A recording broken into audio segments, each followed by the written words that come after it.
मैं आपको अलाउ कर रहा हूं कि आज आप इस सीट से आंसर कर सकते हैं। थैंक यू सर, मैं परमिशन वैसे ही देने वाला था। Thank you sir. सर, ये जो कॉल अटेंशन आया, बिल्कुल सीनियर मिनिस्टर साहब ने भी बात की, होम मिनिस्टर साहब ने भी बात की, कार्रवाइयाँ भरपूर चल रही हैं सर।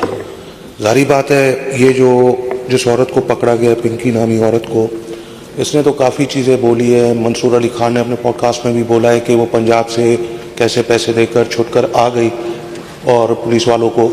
तो सर, ये सिंध गवर्नमेंट की, सिंध पुलिस की बड़ी कामयाबी की कार्रवाई है सर। मैं मुबारकबाद पेश करूंगा सर होम मिनिस्टर साहब को कि ये बहुत अच्छी कार्रवाई हुई है। और सर, इससे बड़ा फ़र्क आएगा क्योंकि ये जो एक नेटवर्क है, अब ये डिस्क्लोज होता जा रहा है। एंड विद टाइम फॉरवर्ड, जैसे होम मिनिस्टर साहब ने बात की, इस पर मज़ीद कार्रवाइयाँ होंगी और सख्त कार्रवाइयाँ होंगी।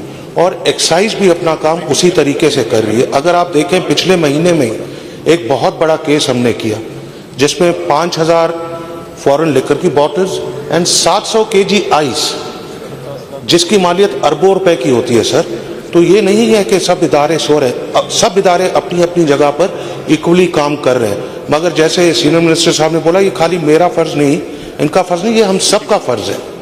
जितने भी हम हैं, अपने बच्चों के लिए, अपने फ्यूचर के लिए हमें मिलकर इसमें काम करना पड़ेगा और इस पर कोई पॉलिटिक्स नहीं खेल सकते, क्योंकि सर ये बहुत बहुत बहुत बड़ी बीमारी है ड्रग्स की सर। इससे जितना हम अपनी जनरेशन को बचा सके बचाए, ये सबका फ़र्ज बनता है। और इंशाल्लाह सर, आने वाले वक्तों में हम और भी ब्रीफिंग देंगे।